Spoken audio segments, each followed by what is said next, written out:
नमस्कार, मी Vishwajit. News अनकटच्या sports अपडेटमध्ये आपलं स्वागत. जाणून घेऊयात क्रीडा विश्वातील काही महत्त्वाच्या घडामोडी. टीम इंडियाचा माजी सलामीवीर शिखर धवनचा ICC चॅम्पियन्स ट्रॉफी स्पर्धेत समावेश करण्यात आला आहे. ICCनं शिखर धवनची इव्हेंट ॲम्बॅसेडर म्हणून नियुक्ती केली आहे. ICCनं इव्हेंट ॲम्बॅसेडर म्हणून एकूण 4 नावं जाहीर केली आहेत. या 4 धवनसह ऑस्ट्रेलियाचा माजी ऑलराऊंडर शेन वॉटसन, न्यूझीलंडचा वेगवान गोलंदाज टीम साऊदी आणि पाकिस्तानच्या सरफराज खान याचा समावेश करण्यात आला आहे. हे 4ही या स्पर्धेदरम्यान उपस्थित राहणार आहेत. महिला प्रीमियर लीगचे पहिले 2 हंगाम यशस्वीरित्या पार पडल्यानंतर आता तिसरा हंगाम आजपासून सुरू होणार आहे. यावेळी देशातील 4 शहरांमध्ये स्पर्धेचे सामने खेळवले जातील. WPLमध्ये एकूण 5 संघ सहभागी झाले आहेत. स्पर्धेच्या पहिल्या टप्प्याला वडोदरा येथे सुरुवात होणार असून त्यानंतर दुसरा टप्पा बंगळुरूमध्ये एम चिन्नास्वामी स्टेडियमवर होईल. पुढील टप्पा प्रथमच यावेळी लखनौमधील एकाना स्टेडियमवरही खेळवले जातील आणि अंतिम टप्पा मुंबईतील बेब्रॉन स्टेडियमवर खेळवला जाणार आहे. पाकिस्तान क्रिकेट संघातील 3 खेळाडूंवर ICCनं मोठी कारवाई केली आहे. तिरंगी मालिकेत 12 फेब्रुवारी रोजी पाकिस्तान आणि दक्षिण आफ्रिका यांच्यातील सामना खेळवण्यात आला.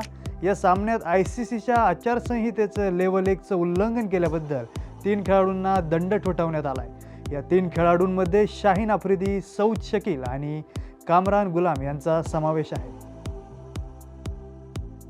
रॉयल चॅलेंजर्स बंगळुरूनं IPL 2025साठी रजत पाटीदारची नवीन कर्णधार म्हणून नियुक्ती केली आहे. यापूर्वी चाहत्यांना वाटत होतं की विराट कोहली पुन्हा एकदा RCBचा कर्णधार होऊ शकतो, पण फ्रँचायझीनं रजतला नवीन कर्णधार म्हणून चाहत्यांना आश्चर्यचकित केलंय. त्याचवेळी रजत पाटीदार RCBचा नवा कर्णधार झाल्यानंतर विराट कोहलीची प्रतिक्रिया समोर आली आहे.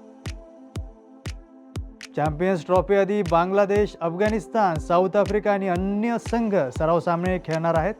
14 ते 17 फेब्रुवारी दरम्यान हे सराव सामने खेळले जाणार आहेत. मात्र चॅम्पियन्स ट्रॉफी आधी भारत कोणताही सराव सामना खेळणार नसल्याचं BCCIनं स्पष्ट केलं आहे. भारतानं नुकतीच इंग्लंड विरुद्ध 3 एकदिवसीय सामन्यांची मालिका खेळली आहे. भारतीय संघ या स्पर्धेतील सर्व सामने दुबईत खेळणार आहे. 15 फेब्रुवारीला भारतीय संघ दुबईला रवाना होईल.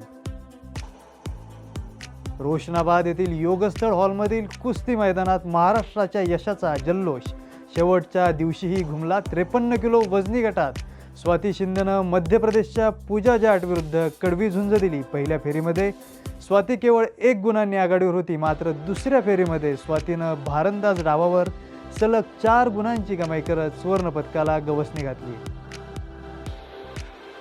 राष्ट्रीय क्रीडा स्पर्धेतील मॉडर्न पेंटाथलॉनमध्ये महाराष्ट्रानं सर्वाधिक पदकांची बाजी मारून सर्वसाधारण विजेतेपद पटकावलंय. महिलांच्या टेट्राथलॉनमध्ये दीक्षा यादवनं वैयक्तिक आणि सांघिक गटात सुवर्ण यशाला गवसणी घातली. मिश्र प्रकारातही दीक्षा यादव आणि सौरभ पाटीलनं रुपेरी यश संपादित करून पदकांची हॅट्रिक पूर्ण केली आणि गौलापूर येथे संपलेल्या मॉडर्न पेंटाथलॉनमध्ये सलग 4था दिवस महाराष्ट्रासाठी सुवर्णदिन ठरला.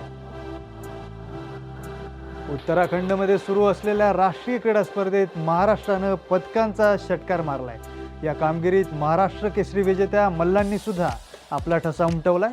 भाग्यश्री फंड पाठोपाठ हर्षवर्धन सदगीर, अमृता पुजारी हे महाराष्ट्र केसरी विजेते मल्ल राष्ट्रीय क्रीडा स्पर्धेत पदकाचे मानकरी ठरले.